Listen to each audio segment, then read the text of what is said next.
Welcome friends, this is Sam and we're talking about project management and we are discussing the basic concept of project and project management. So let's talk about it. Um, what is project and what is project management and what does a project manager do? What are the roles of a project manager? What's a project management office, PMO, where are the projects implemented from? So that's the basics that we're going to talk about in next few minutes. What are projects? That's the first question that comes to anybody's mind. Now, if you look here, friends, this is like a bullseye. You know, you are going to hit this goal. So you start something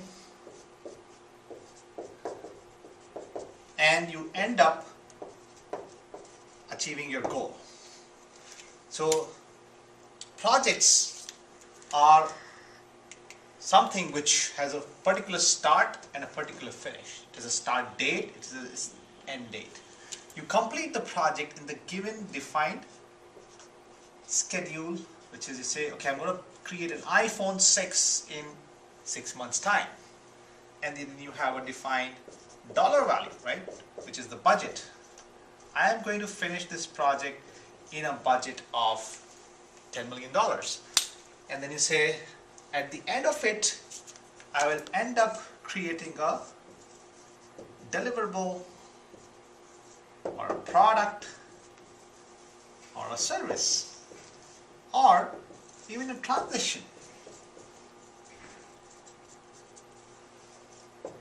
So you're trying to create something, and that's how it is different from a normal work. In normal operational work, you know, it's a little different because in operations, what we're having is a routine work. For example, manufacturing. For example, you know, production, which is repetitive and there's nothing new here.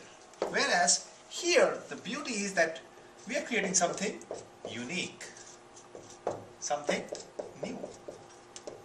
So friends, that is what a project is. A project is any activity that you do which has a start and an end, a defined, clearly articulated and understood start and end. You get a deliverable at the end of it. And that is why companies are very much interested in that, because you're creating something within a defined parameter and you deal with certain constraints. What are these constraints? Now constraints, as we say, triple constraints. Well, the triple constraint is the constraints of scope. What are we doing? What are we trying to achieve in this defined parameters? Requirements, right? And how much time do we have? Well, we have 6 months. And then how much money do we have? Budget. So these are called as the triple constraints. So that's what we deal with. Also constraints of quality. We're trying to create a good quality product. We also talk about constraints of resources, human resource. We don't have it all the time. So having the right team. And then when you have the team, we are always constrained of how we are communicating in the project. Risks of the project. You see, not every time you know what's going to go on. So dealing with the risks of the project. Suppliers, another challenge, right? Because if you don't have good suppliers, you cannot procure in time. So it's a big, major constraint for the project. And then stakeholders. So these are, friends, the 5 pillars of project management. And they're sitting on a triple constraint, and as a project manager, what we're doing is we're putting all of them together, integrating that. So that is, friends, what project management is all about, and these are called as 10 knowledge areas, and the basics is the hood of this project management, which is what is project management, what is a life cycle, and what is a process flow. So we as project managers try to implement and achieve success by creating these, taking care of all this and then achieving our goals here. Now, as a good project manager, what do you need to know? That's the important question. Well, first of all, you should understand the concept, right? The nitty-gritties of the concept, the fundamentals of project management. And once you know that, you should be able to apply them. A lot of people know it, but they cannot apply it. Implementation is the key. And the third piece is that you know it, you can perform it, but can you get it done from a team, right? A lot of people find it very difficult to get things done from a team. Keeping your team happy, motivated, leading the team, inspiring the team, coaching them, mentoring them, guiding them, helping them, assisting them, all that is very, very important. So as a good project manager, your role is this threefold. A, knowledge. You know the concepts of project management, all the terms, terminology, then you can perform the role, implement it, do it, and then get it done from the team or team management. Very important aspect of project management. So that's when the role of a PM.